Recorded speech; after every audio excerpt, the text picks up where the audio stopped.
గరం గరం వార్తల్ని సహసమర్పిస్తున్న వారు ఇక్ఫా యూనివర్సిటీ. అందరికీ నమస్తే. ఇక్ఫా యూనివర్సిటీ సహసమర్పిస్తున్న గరం గరం వార్తలకు స్వాగతం. చలో ఇయాల నేను మస్తు వార్తలు పట్టుకొచ్చిన మీకోసం. వార్తలు చూసే ముందుగా హెడ్లైన్స్ చూద్దాం పార్రి. చేపల కూర పెట్టలేదని తాలిగట్టని పెళ్లి కొడుకు. పెళ్ళొద్దు నువ్వొద్దు అని చెప్పి సక్కా బయటకు వస్తుండే. గౌడన్నలతోని జోకులు చేసిన రేవంత్ సారు. ఇదేం ప్రచారం అని కేటీఆర్ వారు. చెల్లె అనుకుంటా మాట్లాడిన పొంగులేటి. పిల్లలు భోజనం చేసిండ్రు స్టాలిన్ తోటి. ఘనంగా జరిగినాయి గోరింటాకు సంబరాలు. మస్తు ఖుషి అయిండ్రు అక్కలు. ఫోటోలు తీసుకుంటుంటే వచ్చింది రైలు. లోయలకి దూకిండ్రు ఆలుమగలు.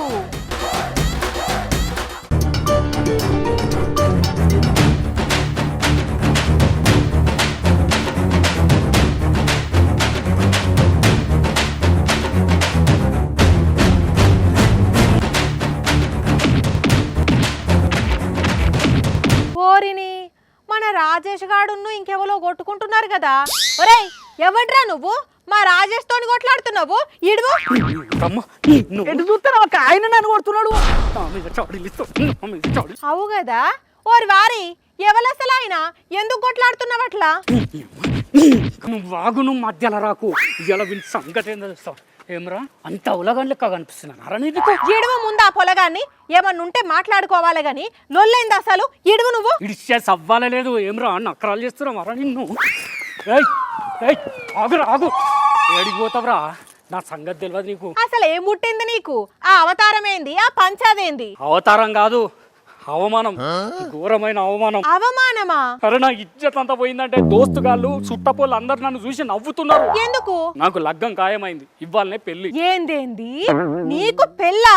చెప్పను కూడా చెప్పలేదు గాడిదా. సడన్ గా పెళ్ళైంది. ఆ పెళ్ళే అదో పెద్ద లొల్లి. నీకు అట్టెంక చెప్తా గానీ అసలు వీళ్ళకి ఎందుకంత అది అని. అది కాదబ్బా, పెండ్లోళ్ళం విడిది ఇంట్లో దిగినాం. అక్కడ కనీసం కాళ్ళు కడుక్కునేందుకు నీళ్ళు ఇచ్చేటోడు లేడు, పలకరిచ్చేటోడు లేడు. ఇదే నా పద్ధతి? అవునా? అదేందట్లా?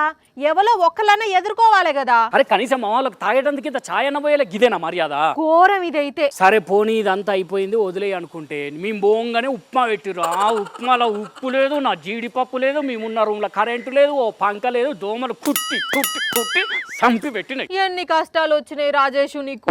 అందుకే చూసి ఎవరిని పెళ్ళొద్దు నువ్వొద్దు అని చెప్పి సక్కా బయటకు వస్తుండే. మా బామ్మర్ది గారు అడ్డం వచ్చిండు, వాడిని ఇయ్యర చంపుతున్నాడు. ఓరిని ఈ కథ మంచుకున్నది.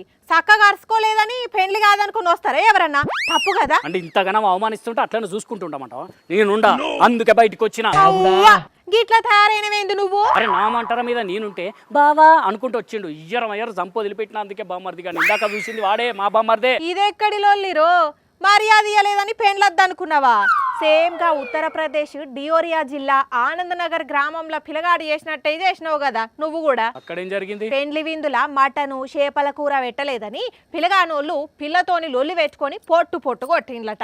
పిల్లగాడు అసలు నాకు ఈ పెళ్ళే వద్దు అని వెళ్ళిపోయిండట. పాపం పిల్లోళ్ళు పోయి పోలీస్ స్టేషన్ లో కంప్లైంట్ ఇచ్చిండ్లు. ఇప్పుడు ఫిష్ పెట్టలేదని ఫీల్ అవుతారా ఎవరన్నా? మరి తామరి చేసిందేందో. ఫోన్ వస్తుంది. హలో హలో తమ్మి, నేను ఏరియా ఎస్ఐ మాట్లాడుతున్నా.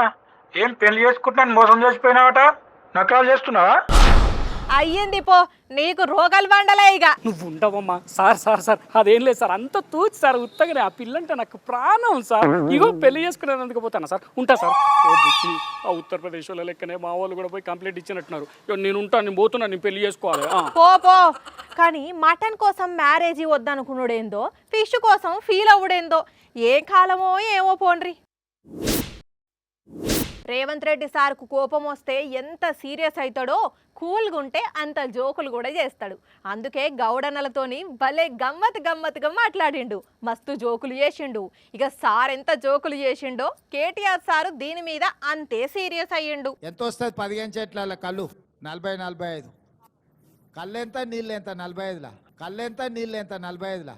ఇట్లా ఎన్ని చెట్లకు ఎంత కళ్ళు వస్తుంది, ఆ కళ్ళుల నీళ్ళని కలుపుతారు అని జోకులు వేసుకుంటూ అందరినీ నవ్విచ్చిండు CM sir. పక్కకున్న Sridhar Babu sir అయితే ఊగిపోయి మరీ నవ్విండు. అట్లనే ఒక గౌడన్న వేసుకున్న టీ షర్ట్ మంచిగా ఉన్నదని మస్తు మజాకులాడిండు. గౌడ్సాప్ నీ టీ షర్ట్ బాగుంది, గౌడ్సాప్ నీ టీ షర్ట్ బాగుంది. ఇట్లా గౌడన్నలేమో చెట్ల మీద ఉన్నారు, సీఎం సారు మంత్రులేమో మంచిగా కుర్చీలలో కూర్చున్నారు.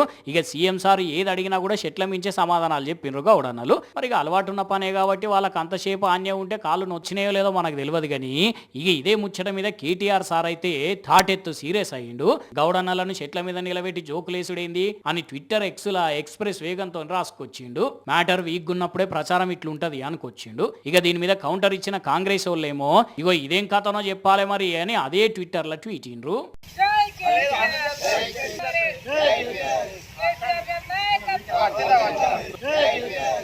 మరిగా దీని మీద తతిమ గౌడన్నలు ఏమంటారో చూడాలి. గోరింటాకు అదే కొందరు మైదాకు అంటారు కదా, దాన్ని ఆడోళ్ళు మస్తు ఇష్టపడుతుంటారు. పెళ్లిగాని యువతులైతే గోరింటాకు పెట్టుకొని అది ఎంత ఎర్రగా పండితే అంత మంచి మొగుడొస్తాడు అని అనుకుంటారు. పండగలప్పుడైతే మొత్తం చేతుల నిండా గోరింటాకు పెట్టుకుంటారు, కాళ్ళకు కూడా పెట్టుకుంటారు, ఎర్రవడదా అని ఉంచుకుంటారు. అంత ఇష్టం గోరింటాకు అంటే. అసవంటి గోరింటాకు పండుగను గీడ కొందరు అక్కలు చెల్లెండ్లు కలిసి మస్తుగా జరుపులు. పెద్ద చెల్లెలు, అక్కలు, వదినలు, అమ్మమ్మలు, అవ్వలు అందరూ కలిసి ఇట్లా మైదాకు పండుగను మస్తు సంబరం కొద్దీ జరుపుకున్నారు. అందరూ కలిసి ఆకు తెంపుకొచ్చి రోట్ల పోసి దంచిండ్రు. అది ముద్ద ఉడితోనే రోట్ల నుంచి తీసి ఓగల చేతులకు ఓగలు ఇట్లా పెట్టుకున్నారు. జరిగింది గోరింటాకు పండగ. ఆషాఢ మాసం వచ్చిందంటే చాలు అక్కలు ఖచ్చితంగా గోరింటాకు పెట్టుకుంటారు. ఇదేదో సంబరానికే, అందం కోసమే కాదు ఆరోగ్యానికి కూడా మంచిది. చెప్పక్క, గోరింటాకుతోని ఎన్ని లాభాలున్నాయో. సీజనల్ కి సంబంధించిన జ్వరాలు అయి ఉండొచ్చు, లేదంటే వాటర్లో ఎక్కువగా స్త్రీలు గడుపుతారు కాబట్టి ఆ కాళ్ళల్లో వైరస్లు, ఫంగస్లు అయి ఉండొచ్చు. బ్యాక్టీరియా చేరడం వల్ల ఇన్ఫెక్షన్స్ రావడానికి ఎక్కువ అవకాశం ఉంటుంది. దానికి మంచి ఔషధంగా పనిచేస్తుంది గోరింటాకు. ఇంతేనా, ఇంకా ఏమన్నా ఉన్నాయా? మన భారతీయ వ్యవస్థ ఇంత గొప్పదండి. ఈ రకమైన అన్ని ఔషధాలు గోరింటాకులో ఉంటాయి కాబట్టి ఆషాఢ మాసంలో ప్రతి స్త్రీ కూడా గోరింటాకు పెట్టుకుంటుంది. పెళ్ళికాని అమ్మాయిలు అయితే గోరింటాకు పెట్టుకొని ఎర్రగా పండితే మంచి ఎర్రగా ఉన్న హస్బెండ్ వస్తాడు అని చెప్పేసి అన్ని ఊహల్లో ఉంటారు. అవునవును, గోరింటాకు మంచిగా పండితే మంచి మొగుడొస్తాడు అంటారు. అందుకే ఆషాఢ మాసం వచ్చిందంటే చాలు చెల్లెండ్ల చేతులు, కాళ్ళు గోరింటాకుతోని ఎర్రగా పండిపోతాయి. ఎప్పుడూ బిజీగా ఉండే ముఖ్యమంత్రులు, మంత్రులు సడన్ గా మన ముందుకొచ్చి నిలుసొని మనల్ని పలకరిస్తే ఎట్లా అనిపిస్తుంది? షాక్ అవుతాం కదా. అప్పుడప్పుడు కొందరు అట్లనే షాకిస్తారు. తమిళనాడు సీఎం ఒక స్కూలుకి పోయి పిల్లలతోని కలిసిపోయిండు. మన దగ్గర ఒక మంత్రి కూలీలతోని ముచ్చట పెట్టిండు. గవర్నమెంట్ ఎయిడెడ్ స్కూళ్లలో బ్రేక్ఫాస్ట్ స్కీమ్ స్టార్ట్ చేసిన తమిళనాడు సీఎం స్టాలిన్ సారు ఒక స్కూల్లకు పోయిండు. అటెంక పిల్లలకు స్వయాన ఆయన్నే బ్రేక్ఫాస్ట్ వడ్డిచ్చిండు. వాళ్ళతోనే కలిసి కూర్చొని ఇగో ఈ ఇద్దరు పిల్లలకు తినిపించిండు.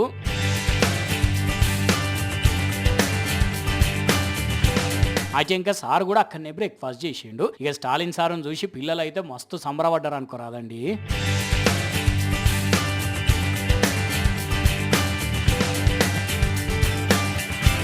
ఇటు తెలంగాణలోనేమో మంత్రి పొంగులేటి సారు కూలీలతో కలిసి ముచ్చట పెట్టిండు. రోజుకి ఎన్ని గంటలు పనిచేస్తారు, ఎంత కూలి వస్తుంది అని అడిగి తెలుసుకున్నాడు. ఏమన్నా సమస్యలు ఉన్నాయా అని కూడా అడిగిండు. రాక ఒక మంత్రి వచ్చి మంచి చెడ్డ అరుచుకుంటున్నాడని వాళ్ళు కూడా బాగానే కష్టాలని చెప్పుకున్నారు. ఖమ్మం రూరల్ మండలంలో గూడూరుపాడు గ్రామంలో పల్లె దవాఖానాను ప్రారంభించిన మంత్రి తిరుగు ప్రయాణంలో కలిసిందన్నట్టు ఇళ్లను. మరి లీడర్లు అప్పుడప్పుడు ఇట్లా జనాల మధ్యలోకి పోతేనే కదా వాళ్ళ బాధలు ఏందో తెలుస్తాయి, వాళ్ళు ఏం కోరుకుంటున్నారో తెలుస్తుంది కదా. వచ్చేసిల్లా ఆయన్ని వార్తలు కూడా వరుస పెట్టేద్దాం పదండిగా. అసలు కంటే కొసరెక్కువ అన్నట్లు మంత్రుల కంటే వాళ్ళ ఇంట్లోనే ఎక్కువ రుబాబు చేస్తారు. అట్లనే గెలిచిన వాళ్ళ కంటే అధికార పార్టీకి చెందిన ఓడిపోయిన లీడర్లే ఎక్కువ బిల్డప్ ఇస్తారు. ప్రోటోకాల్ లేదు, పొట్లకాయ లేదు అని గెలిచిన వాళ్ళను లైట్ తీసుకుంటారు. మాజీ మంత్రి సబితా ఇంద్రారెడ్డికి కూడా ఇసోంటి అనుభవమే అయింది. ఆమె ఏం చేసిందో మీరే చూడుండ్రి. అగో మాజీ మంత్రి సబితా ఇంద్రారెడ్డి మేడము స్టేజ్ ముందు కూర్చొని నిరసన వ్యక్తం చేస్తున్నది. ఎప్పుడు కూలుగుండే ఆమె పోలీసులు అధికారుల మీద మస్తు సీరియస్ అయింది.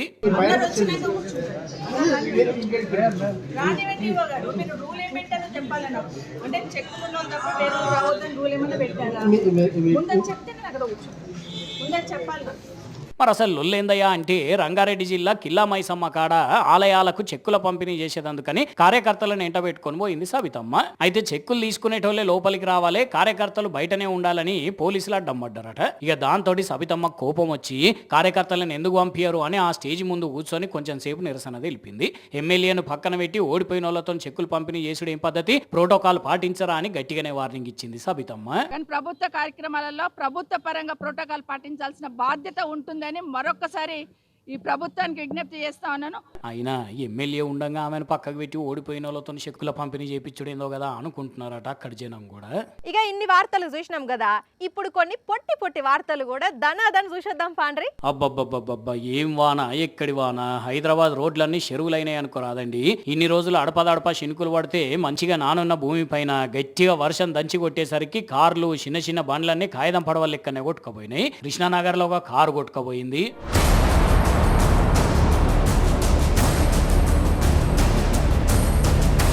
ఇది ఇట్లుంటే వికారాబాద్ జిల్లాలో మంచిగా ఎంజాయ్ చేద్దామని కార్లు వేసుకొని పోయిన పర్యాటకుల వెహికల్స్ మొత్తం నీళ్ళ ఇట్లు ఇరుక్కుపోయినాయి. ముందుకు పోతేనేమో బురద, వెనక్కొస్తే జోరుగా నీళ్ల ప్రవాహం ఉండేసరికి గోస అంటే గోసపడ్డారు. చుట్టుపక్కల వాళ్ళు జల్దిగా స్పందించి తాళ్లు కట్టి బయటకు గుంజేసరికి సరిపోయింది. ఇక మన దగ్గర ఇట్లుంటే అటు బయటి రాష్ట్రాల్లో కూడా కుమ్ముడు గుమ్మేస్తున్నాయి వానలు. మహారాష్ట్ర, గుజరాత్, అస్సోంలో ఆగమాగంగా ఉన్నది పరిస్థితి. ఉత్తరప్రదేశ్లో అయితే మెడికల్ కాలేజీ ప్రిన్సిపల్ను స్ట్రెచ్చర్ మీద వండబెట్టుకొని మరి బయటికి తీసుకొచ్చిండ్రు. వామ్మో, ఇదేందయ్యా ఇదా, నేనెన్నడూ చూడలే అని అలా అనిపిస్తున్నదిలే. అట్లుంటాయి మరి కొందరు తెలివితేటలు. అసలు ఈ తాట ఎట్లొచ్చిందో ఎట్లా ఫిట్ చేసిండ్రో గానీ బైకుకు ట్రాక్టర్ టైర్ కట్టి ధూమ్ ధామ్ గా రైడింగ్ చేసిండు. ఇక ఇంత కష్టపడి చేసినాక ఉత్తగెందుకు కూకోవాలని వీడియో తీసి సోషల్ మీడియాలో పెట్టేసరికి ఫుల్ గా వైరల్ అవుతున్నది ఇప్పుడు. కానీ భలే ఉన్నదిలే సూపుకైతే. ఇక ఇవి మరి ఇక్ఫా యూనివర్సిటీ సహ సమర్పించిన గరం గరం వార్తలు.